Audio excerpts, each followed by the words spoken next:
Oscilloscope has been very good to us so far, and we love them. It's funny, that movie about the food, Breaking Bread, looked really good, and I was like, food's gonna bring us together. I was like, well, there's also sex. I mean, I remember, that used to bring people together in the old days before people stopped having it. And you gotta see The Conversation. It's one of my favorite films, really. Coppola's best. It also has one of my favorite lines. That blonde talks to Gene Hackman in a bar, and he's chatting her up, and he says, so are you married? She's like, probably. I stole that for another show. So we'll see you after with some cast members. Have a good time, guys. Director John Cameron Mitchell. Everyone, John Cameron Mitchell. Welcome. Wherever you're comfortable. Thank you. We got some cast members. Yes. Alan Mandell, the mayor of New York.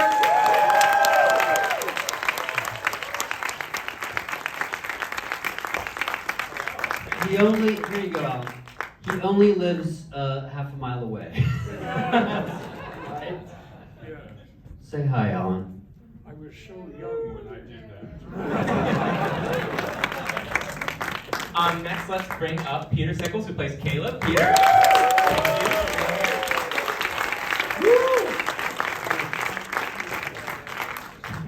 And finally, let's bring up Mitch, who plays. God damn it, Mitch.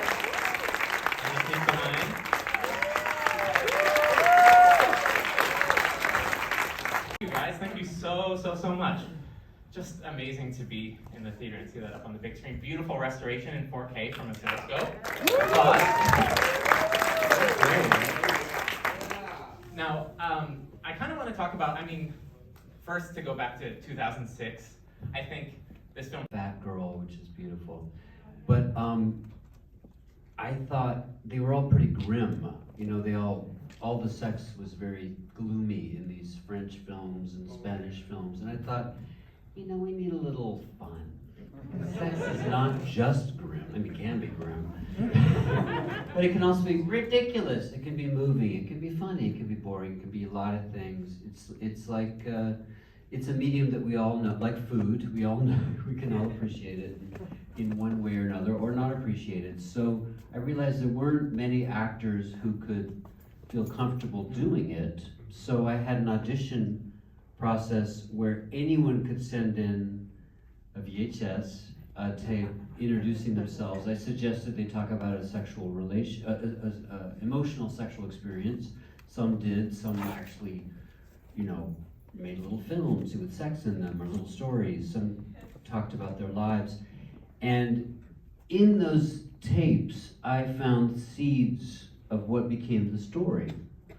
For example, Sook-Yin Lee, who was a friend who was in my Hedwig film, had to audition as well. She played Kwang Yi, Hedwig's guitarist. And she's pretty well known in Canada.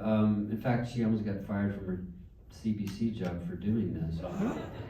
But she had problems accessing a orgasm, and so we exaggerated that. So I chose 40 people from the 500 tapes. I met Bitch later. There was a next round of people, but they all came to New York. We gave them a good time: parties, dinners, dates, improv, callbacks. Actually, Peter was part of that. Maybe you could talk about how it was for you. Do you have a mic? I think we've got 4 mics, so we'll share this. The experience during the auditioning. Well, it first of all took a couple of years. It took several years. After you were cast, but the actual audition? During the actual audition, we would just, I remember you kind of pairing us up together to sort of like check out our chemistry. And I remember going on a couple dates. It's like a reality show. We shot it actually for HBO, and then they declined to show it because it was too weird. It was too weird. And I remember going to your apartment. You had that tree, just like laid out in your floor, with massive sort of like everyone's names and who they were compatible with, and who maybe they weren't compatible with. And then it just kind of branched out. And I had submitted a tape. I was going to sex clubs at the time, but not really necessarily participating. I was just kind of watching from afar, and that's what I talked about in my audition tape, which was actually very boring, I thought. Once I saw the other people who had created, short films, for their audition tapes, mine was just like propped up a little video camera, kind of like James did, and explained what I was sort of meaningful in a meaningful sexual experience to me at that time. So then in the audition process, we just went on these dates, and you just kind of narrowed it down from there about, in regards to compatibility. We did a lot of improv too. Well, we lived in that loft. Right. Well, once we cast everybody, we cast 9 people. This was of the initial cast, and we didn't have a story yet.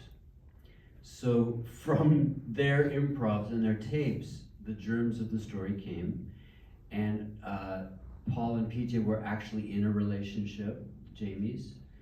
So that was a time saver for me.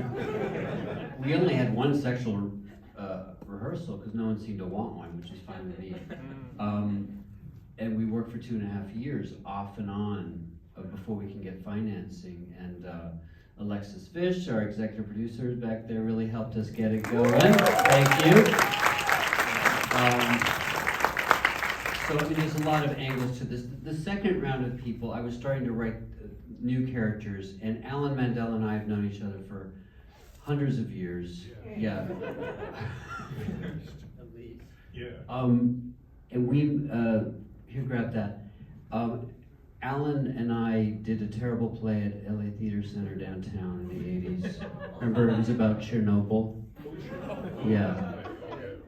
You said it was the worst play you've ever done. Yeah. To this day. We were covered with radiation burn makeup. Well, one of the things I did want to say about this is the first time I have seen Shortbus all the way through. Because he was scandalized by the idea. Yes, but during one point I was on break, and I called my son, and I said, I'm shooting this film with John, and I'm on a break right now, and because they're doing the sex scenes, and my son said, Dad, please keep your clothes on. Alan was much younger then. He was 80. And Alan has always been my idol and role model and buddy, because he loved to push it, and he worked with a wonderful experimental director named Reza Abdo, which he supported, and there was butt fucking in that, and there's all kinds of stuff. Alan's loves to shock his kids. He's absolutely fabulous, right? You love shocking Olivia. But we became very close friends when we had lunch with Samuel Beckett, who was a friend of mine. Can you imagine? I mean, it changed my whole life. It made me want to make Shortbus. Alan, can I ask, how was the experience watching it tonight then for the first time? How was the experience watching it for the first time tonight for you? Seeing all how was it? it's wonderful. I mean, You could have hated it. I'm going to call a few people because it plays tomorrow night, right? Mm-hmm. Yeah, and is that it? Just Well, for here, because this is not a small film town, it's a big film town. Actually, it's hard to. It's getting smaller. COVID is, making it worse.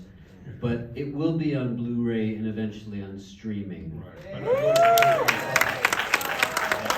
But call some people tomorrow and tell them they must come and see this. It's really wonderful. Mm-hmm. Yeah.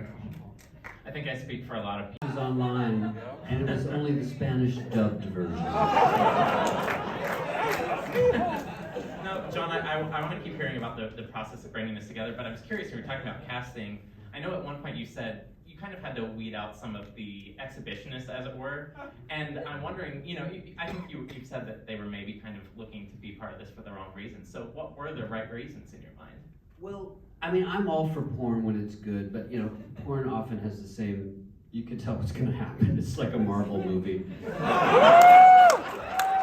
there's gonna be maybe not a snarky comment, but they're gonna rim you, they're gonna fuck you, they're gonna come on your face. Iron Man, you know exactly what's gonna happen. Formula. And I like the homemade porn better, but to Americans, sex on film is porn, right? Yeah. There's nothing else. So they couldn't. A lot of my friends who were even peers still haven't seen it because they thought they know what sex on film. It was to shock or arouse, and that is the point of porn. We don't define ourselves as porn because our purpose is not to arouse. Our purpose is to perhaps arouse other parts of the brain, emotionally, empathetically, thematically, and so it was a mission. It started with an exercise. How do we use real sex? With Hedwig, it was like, how do we use rock and roll in a good narrative way? How do we use sex in a good narrative way? And I don't know if I could make it now. I don't know if I could get it financed now. Sex has kind of been removed from films and television and pushed onto the internet. So some people were just thinking they were in a fun porn, which is fine, but that's not what we were doing. Two people who were cast dropped out of the process. Oddly, they were the only people who didn't have sex. It was partly because I was encouraging the actors not to hook up off camera. I said I couldn't enforce that, but don't shit where you eat. Shit when the camera's on. And two of the actors did go out, and they were the youngest ones, and of course it led to trouble, right? It's like, he didn't call me back, so I'm dropping out. And we had a second round of casting, which is where I found Lindsay Beamish, I found Bitch, JD, Daniela, a lot of the people in Bitch's bedroom. So maybe talk about how we met. It was was it through Murray? Yeah, Murray Hill, Murray who's now on Hill, an HBO show. Yeah, it's so good too. Yeah. Yeah, I think I heard about that you were doing the second round of casting, and I came in and auditioned, and it was like I can picture the room. I can't quite remember what transpired in that room, but it was not taped. I mean, it was taped in the room, but it was in person. And yeah, I mean, the whole process was so relationship oriented, I feel like. All of us getting to know each other and doing events and going out to dinner and playing cards. And We had a dance party called Shortbus. I did on 8th Street before it, and we had a party there. I don't know if you were there for that. I think that was the first 40, and we had a game of Truth or Dare with 50 people. oh my goodness, no, I wasn't there for that. Giant bottle. And a T-square to find out where it was really. Was bringing to it. I mean, everything I do has got to have humor. It just is my only way of getting through things, right? It's got to be funny. Oh, yeah. And Alan brought a gravitas to our joke fest, playing a version of Ed Koch, who was the closeted mayor of New York during AIDS. Someone actually thought Ed Koch played the role. But we think he might have reviewed it because he was reviewing films at that time for the West Village Voice or something. But I never heard from him, I don't think he ever admitted that he fucked up, But we're a forgiving film. I mean, One little thing I want to say was I was having a dinner with with Helen Gardner, the Gardner Ceramic Museum in Toronto. And we were in New York, I guess, at the time, and I saw Bitch. And I said, oh, come on, Helen, I'd like you to meet someone who's in a film that I'm in. And we went over, and Very I said, fancy. This is Helen Gardner, this is Bitch. And she couldn't get over it. And a couple of days later at a board meeting of the museum, she mentioned that she had had this wonderful experience meeting an actress named Bitch.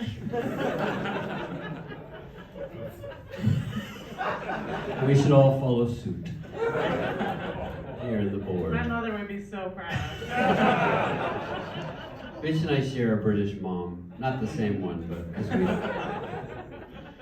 Mitch, can I ask you what it was like for you to revisit this film here? Yeah, I mean, it was so great to see again. I hadn't seen it in so long, and yeah, I mean, this was a big part of my career in this way of like getting to. I had always been, you know, a musician in a band, and there was just this collaborative spirit that I hadn't ever experienced before, and working with John as a director, like, I would say that's the thing I was most struck by tonight, and like, now that John and I are actually friends, and I know him so much better, he is such a comedic, you know, approaches life in that way, and I was very struck by that tonight. Like, I could see your twisted humor and everything, and yeah, it was really great to be here, and obviously it was such a incredible experience at the time, you know? It's like I made lifelong friends from that. Yeah. From Yeah, this experience. Everyone had a great, you know, it's that.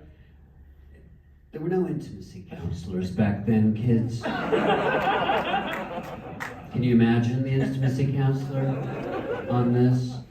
Is it okay if he comes in your mouth now? Is that all right? Just want to make sure that's okay. But the thing is, I was the intimacy counselor, and throughout, I was always checking that everyone was okay, right? Yeah. You know, my mantra was, I don't want you to do anything you don't want to do, but I want you to challenge yourselves, because I want to challenge the audience in their own view of sex in this sex-phobic culture. And it's not just the right, you know, wing, it's, you know, the nation was created by people fucked up about sex, you know, created by Puritans and conquistadors and, you know, messing with the system that was already happening here. And there was a sense, even you can even feel it now, a lot of young people in the wake of Me Too and Trump, you know, sex has become kind of scary again. You know, not in the terms of like God's gonna kill you, but like someone's being exploited. You know, so if someone's having sex, someone's being exploited. You know, it's sometimes the feeling. You know, Andrea Dworkin was like, if there's a penetrative sex, somebody's being hurt. And I must disagree, Andrea. I must, because there is a panic, and there's trauma. Of course, there's trauma that have to be sensitive to, but we don't need to shut down our lives. You know, we don't need to. COVID has not helped, but young people before COVID were having less and less sex every year. There's a kind of, you know, the digital culture has a lot to do with that, right? If you have to break up by text, you have to have sex by sext, you know, and you end up not wanting to meet anybody because IRL is messy. You know, let's not even look someone in the eye. And you know, that's the one thing that not one, there's many things to worry about, but that's one thing that digital culture has shut down. And I don't even know if I'd be able to make this film now. You know, I'm a cis white man, and I was shooting a woman of color having an orgasm. That's not my story to tell. Or is it? I have faked a few orgasms, ladies and gentlemen. Men do that too. So is this going to have a wider distribution? I mean, It's going to be in various cinemas for shorter runs, because people don't go to the cinema anymore. But it's definitely going to be on Blu-ray, a beautiful Blu-ray. There's going to be a double vinyl soundtrack. Right? A lot of the actors provide music for this.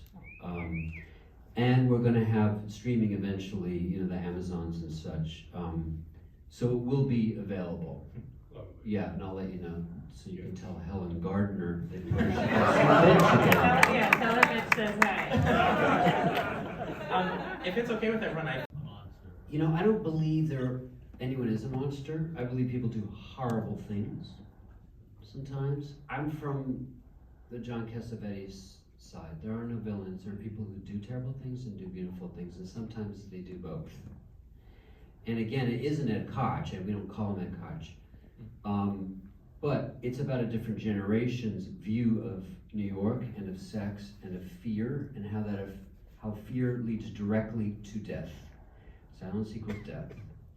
And I just I like to imagine people learn, and I don't know if he ever did. He didn't say anything publicly about what he experienced, but he was impermeable. He was the closet case that was like, in high school, the closet case beats up the faggot. In Koch's case, he tried to be tough and because Cuomo, Andrew Cuomo's father, was running against him for governor and said, don't vote for the homo, vote for Cuomo.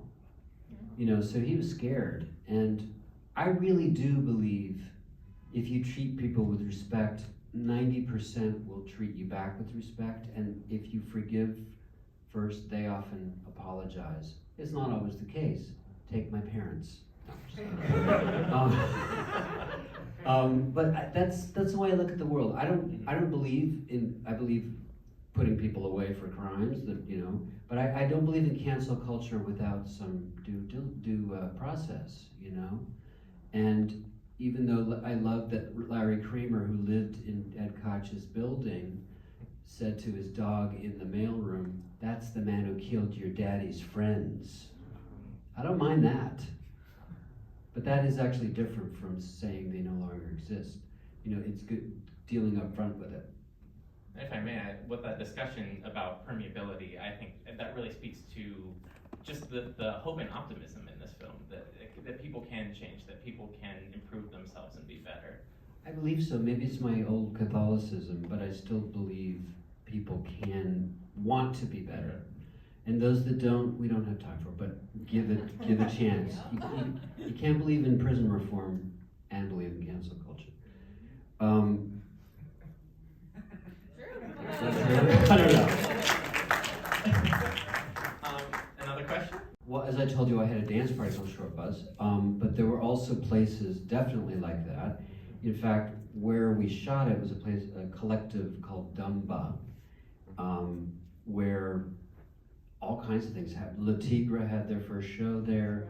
It was a queer collective. When we were shooting, it was a women of color collective, actually, and a lot of the women were in the Sex Not Bombs room.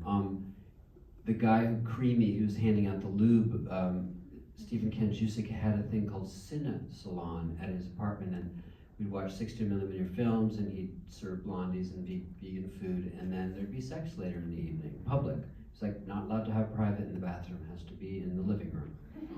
And even though it wasn't my scene to participate in, I really was fascinated, and I love the freedom and the equation of film and sex and food and drink at the same time as equal things that we can enjoy, and publicly or not. I was in the sex, you might have seen me in the sex room. I'm in a couple shots. The second time I'm eating pussy for the first time. And I can prove that I ate pussy for the first time because it's on celluloid, Alan. My mother should have been delighted. Somehow wasn't. But Severin, when we were rehearsing, said, "Well, we're doing all this. You gotta do something, John. You gotta get fucked up the ass, or you gotta eat some pussy." And I was like, "I'll try the latter restaurant." And the woman Jasper, who I ate out, was all like, "Come on." She was mostly a dyke, but she liked kind of femboys, and she's like, "Belly up to the lunch counter, baby." And then she got all shy.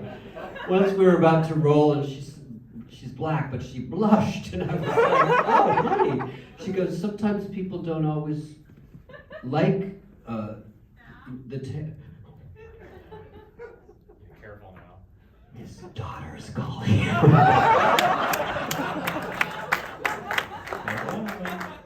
Dad, stop it! That movie's a sin!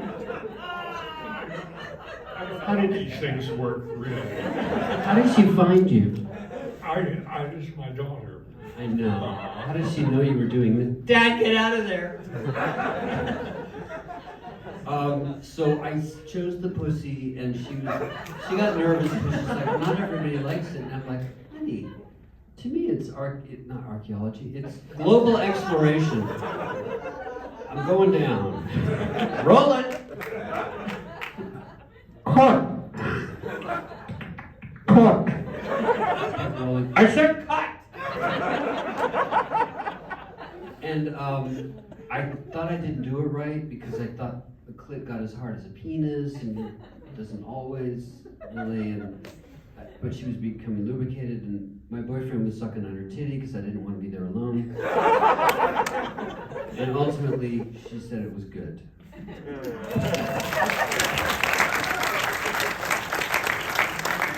Either if you have your director kind of dive right in and have him there right alongside all of you during any of those scenes.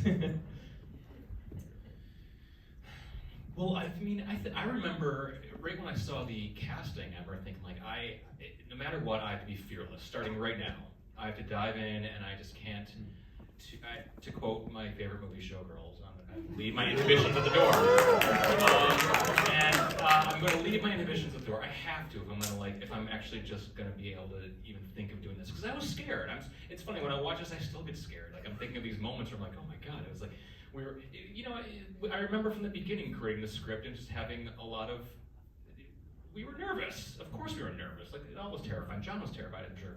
But we always kind of called John a sort of crazy Mary Poppins because he was a bit of our. And just to expand on the real life short bus, we all did live in a loft together during the creation of the script for a year. Well, I mean, fully for a month and then off. Well, we'd go back. I remember going back a few times. And we'd watch Robert Altman movies, and we'd do each other's nails, and we'd have like a sleepover, and we'd create the script. And John was always just kind of like looming over us, challenging, but gently pushing. But I was always sort of there for us with any kind of concerns, comments, questions. I didn't loom. I mean, in the best way. I was standing by. To help, like a nurse at a horror movie. There were a lot of trust games that we played. Falling back into the arms of each other. We had to create our colors. We were gonna. They had to choose their colors. We were all gonna, because on the map costume of New York, designers of Kurt and Bart, who went on to do the Hunger Games. This was their first film. Each character chose their color, and then they had a palette. And our color would flicker on the New York map, like to kind of let us know, his was where we were. Post-it yellow. Post-it yellow. So you see, like I had that yellow shirt on, my watch was yellow, and then we kind of, those moments coming up with our colors, kind of stuff. They chose their names. We interviewed them as their characters. It was a fun theater game creation. It took a while to get the financing because it was unusual. People were like, "You can make a lot more money if you take the sex out." A lot of start and stop. Like, yeah, we're shooting it, no, we're not. Yeah, could have taken the music out of Hedwig too. But to me, it's like part of the thing. Part of the joy of it, and the unusualness of it. And we didn't get a whole lot of pushback. I feel like we'd get more now somehow. I'm not sure why, but back then the only objections were like, "Why didn't you have this kind of sex or that?" Where was the asexual? And I'm like, I have 90 minutes. I actually was going to have a lesbian couple, couldn't find a lesbian couple to have sex. Maybe it's because I was a man. But we took what we could get. No, that's not true. I was very happy with who we had. I'll throw to another. I didn't have any plot before we cast it. I wanted to cast it first but like I said, from the audition tapes onward, I was getting ideas. And the script was written like a script, but I told everybody that I would fire them I'd fire them if they learned their lines. Only Alan was allowed to learn his lines, because he didn't want to improvise. But I found that the less experienced actors and the more experienced could be equalized when they could paraphrase their scene.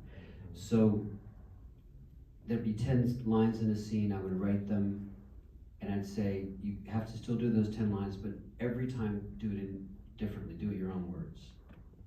And I'd give them direction of, you know, what the scene should be doing.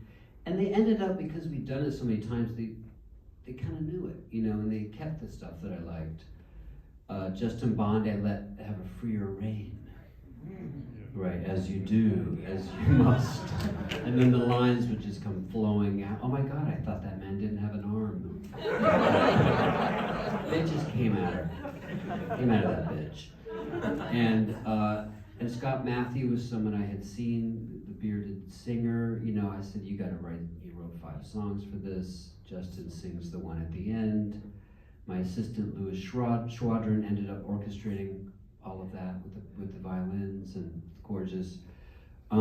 We did it for very cheap. A lot of people, friends' apartments. You know, it was the lowest budget thing I've done, and probably the most enjoyable experience. And could you talk a little bit about the The animation? John Baer had done a little bit on Hedwig, and I was thinking about a real model. There's a movie called Wonderstruck where you see a model that's in Queens that they use. And I met Christine Quinn, who was running, you know, running for mayor, and she got me called. It was very New York. I got the Queensboro president on the line. You can use the model. Vote for me. She lost. But we couldn't get the camera in there, so John Baer's like, I can make something better, you know, and he would paint surfaces, scan that, and then put those painted surfaces on the building, so it had that painterly effect, you know. And I just think that his work is brilliant. He worked on How to Talk to Girls at Parties as well, and the Hedwig Broadway production. Yes. Oh, you're just saying yes. Over here? I can't remember if there was a leg first or... I think we just saw the set piece and said, let's rip that off and smash your egg. First lay your egg. It's kind of popped out her butt. Smash it. And then, you know, that's where the movie turns, isn't it? That the comedy's over from that point on. The classic question, what came first, the leg or the egg? Get Yes. a leg over. Back here? Yeah, it's a fairy tale New York, obviously. But the germs of what was happening in it were our lives. You know, that's who we were hanging out with. You know, a lot of these people were friends of mine, became friends of mine. The blackout, you weren't in New York for the blackout, were you? I was original for the first. Oh, the first blackout in '77, right? That was a bad one. There was a lot of violence, but our blackout was fabulous. It's fantastic. It's kind of like Omicron. It's the best variant. But we all thought it was a terrorist attack, and when it wasn't, everyone was so nice to each other. I've never seen cops so nice. They let us drink in the street and burn things in parks. And you'd be on your street, you wouldn't know, you know, there'd be a car go by, oh my God, we're on 6th Avenue. And then were we hanging out that night? I was hanging out with Paul and PJ and Justin. Justin Bond's boyfriend was a DJ, and he was DJing on a transistor radio with his iPod in the slide bar, which was very low.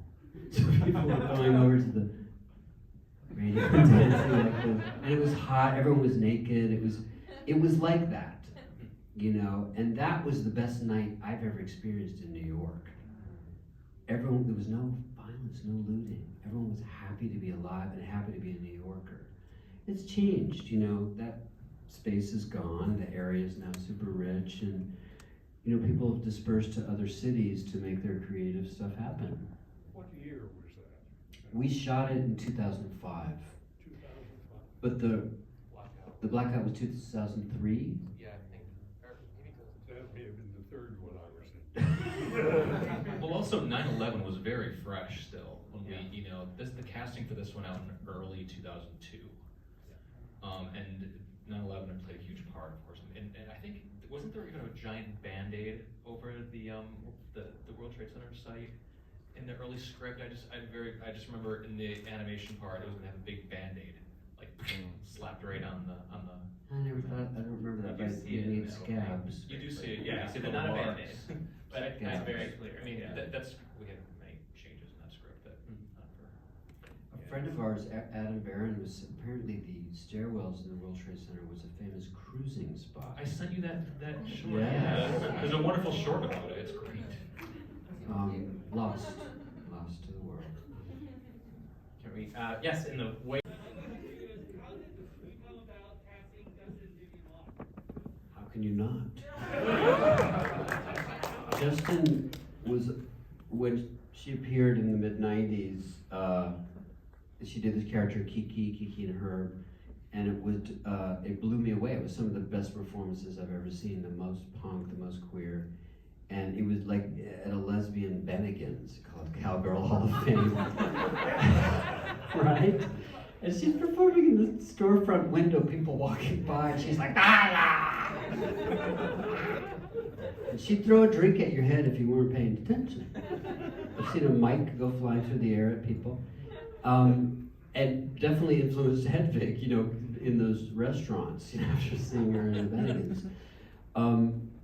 But I just think she's brilliant. And so people that I thought were brilliant, like Alan, like Justin, like Miriam Shore in her cameo, with my favorite line, I think you're confusing me with someone who hurt you. Which I want to say to pretty much everybody. It was just fun. It was fun games, and when we premiered at Cannes, it was pretty intense. That was pre-financial collapse, so they paid for all of us to be there, and we had a huge concert on the beach, and Bitch was there, we were all singing, and Justin was singing We All Get It in the End on the Croisette in front of, Marion Cotillard and Catherine Deneuve. And it was magic, and then the economy collapsed the next year. I remember going into the bathroom at that party at Cannes, and I went into the guys' bathroom because that was just what I did because there was never any lines. Some dude was in there peeing, and he's like, "This is the men's bathroom." I was like, "This is the short bus party." He's like, oh. Touche. Which is a French word, he knew what it meant. Okay, we can do a few more, I believe. Final cut. Well, my character had this whole backstory where I was working for the Bush twins. Crash. And So he was the Bush twins' assistant. Yeah. So he kept getting calls from them. Yeah, you saw like my little Bluetooth in my ear, so I'd always kind of be ducking away, taking a call from one of the twins. I'd be like, no, you're pretty. You're really pretty. You can go to Africa, you can be a model. And trying to like calm them down, like talk them off the ledge, and just constantly dipping in and doing that. And then there was test screenings, and it was very confusing. But then there was it was understand. hard to keep it in the same world, but we keep it, it's gonna be on the Blu-ray. It's on the DVD. But what ultimately happens is he gets a call from President Bush to check on the twins. And he's like, yes, sir. And I think the scene is like, no, nobody hates you. No, you're doing a great job. I have to go, sir. I gotta, I can't hear you, but. That's right, yeah, I was making up excuses as I was watching the sextras go at it. So there's always deleted scenes that are fun. What else was there? What else was in there? We had a longer bitch scene where they all talk about their favorite porn movies. Well, yeah, remember Honorable Discharge? Starring Sergeant Will Hurt.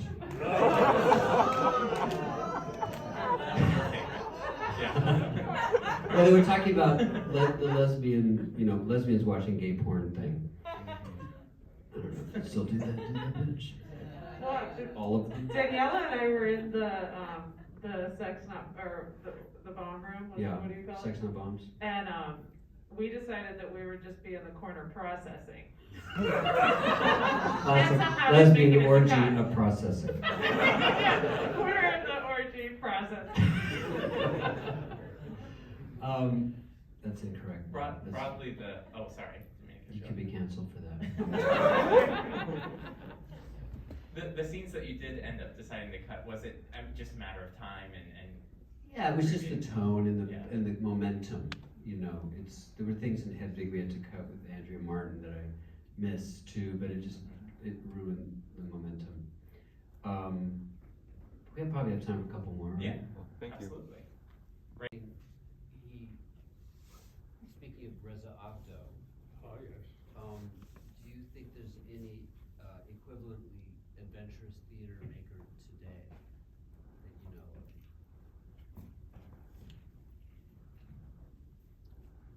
know of? Not at that level.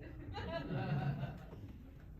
I mean, the idea of experimental theater or like pushing avant-garde theater is not as much in vogue. You know, even when I was younger, there was Robert Wilson and what's his name, the ontological guy, or the Wooster Group.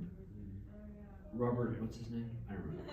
But there was still stuff happening in the 80s and 90s, and then it kind of, really experimental stuff kind of went away, I find. You know, I would love someone to do Shortbus on stage and bring sex back to the stage. Yeah. That'd be interesting, you know. I'd love to be at the rehearsal.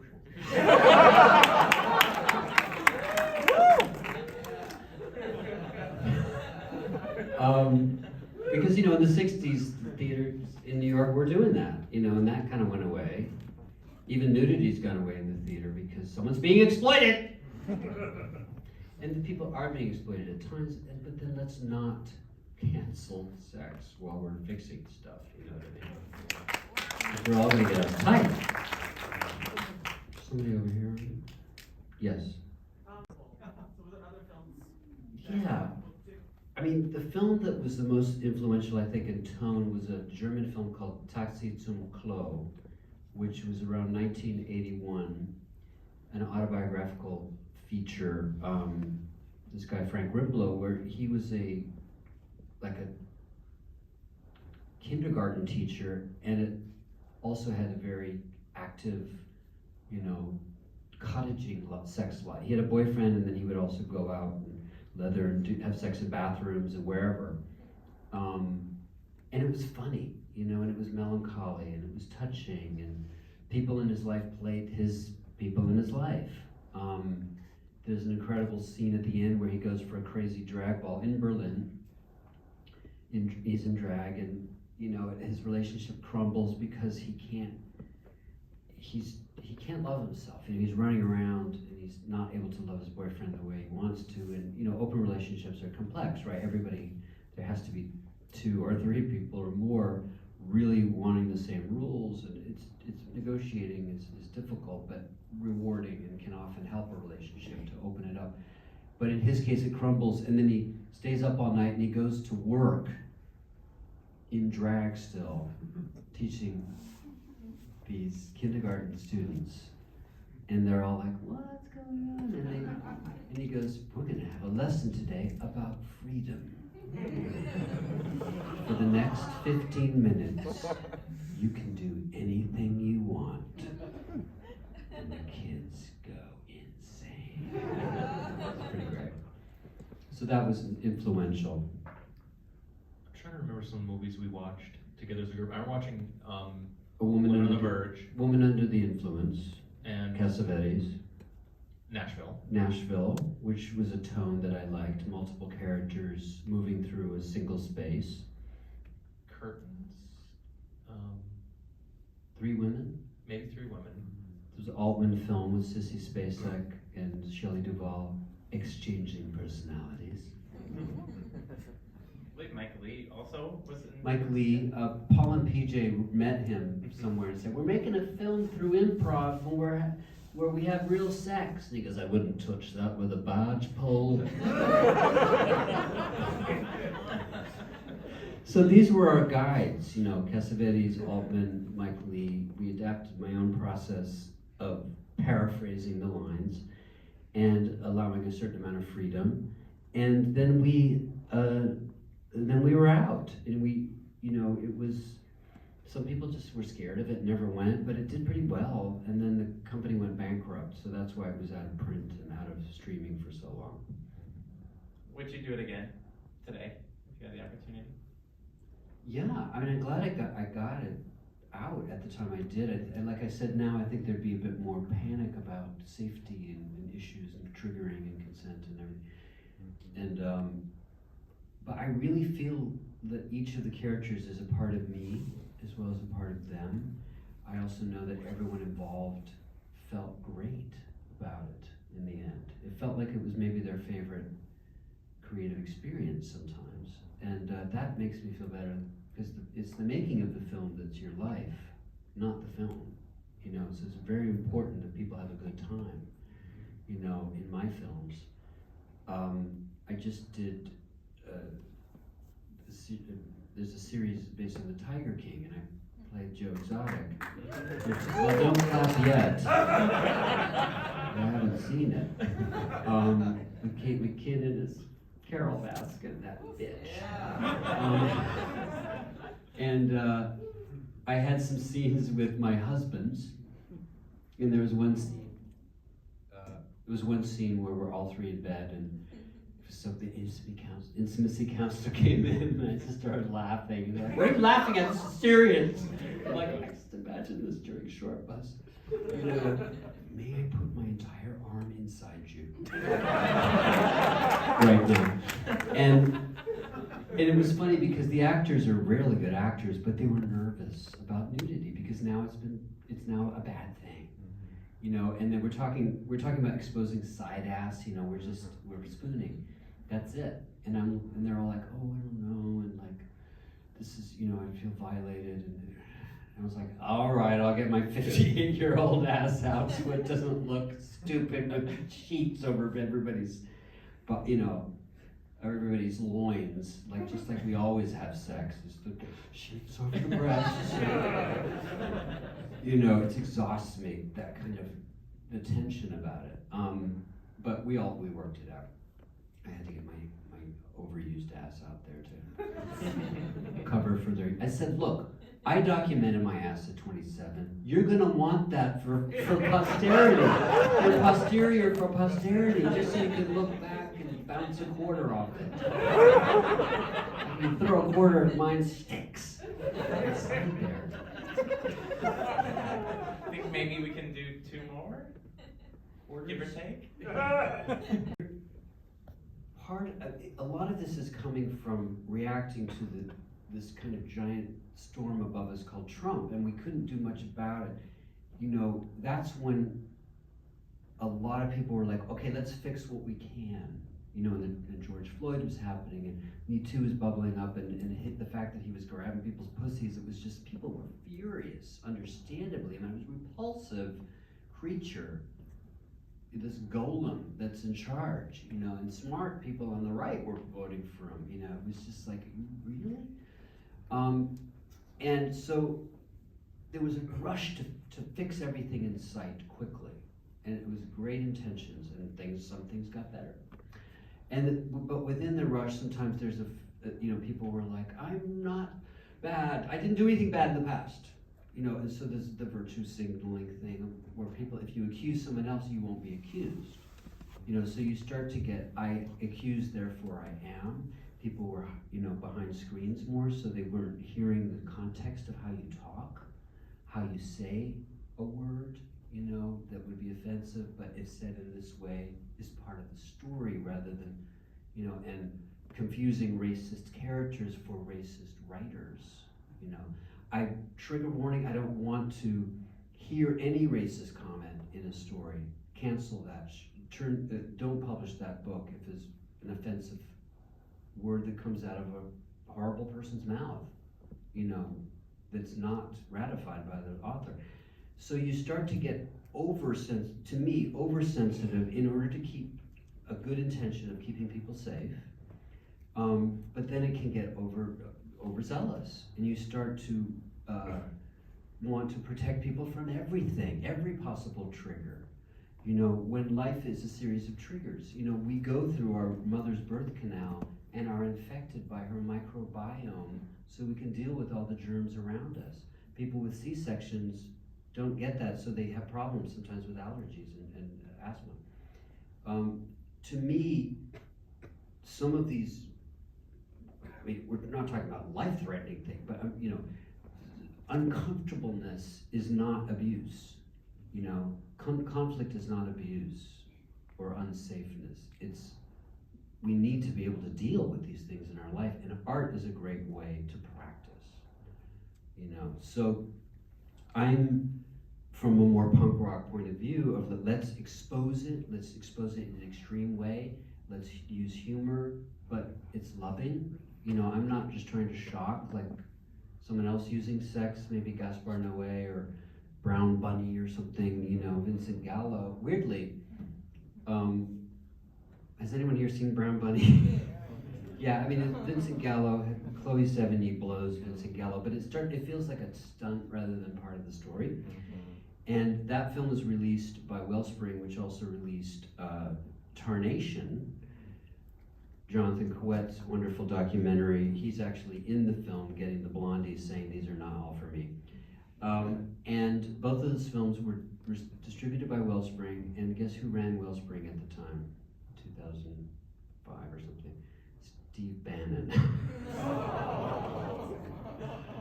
Weird, right? You know, it's the alt-right sees themselves as punk, you know, and the left sometimes can get caught up in rules. You're doing it wrong, you know, and start to feel like school marms, and older people, young people are sometimes feeling like older people, you can't say that, you can't do that. When it's really how you say it and how you do it.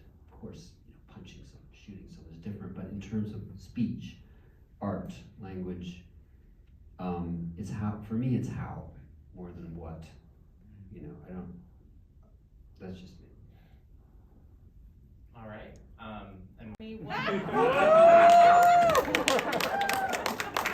did a Christmas single called Tiny Tree Christmas. It comes along just once a year.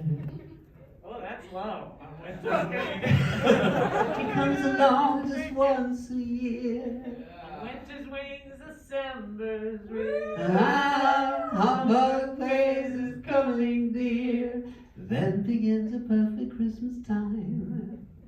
And all the world will never be sad. Grandma, my nephews and nieces, our joy increases. Get behind a perfect Christmas time.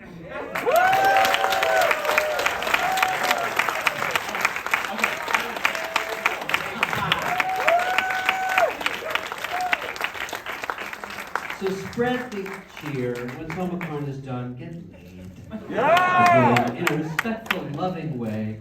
Here, here. A one-night stand can be a poem. A relationship, a novel.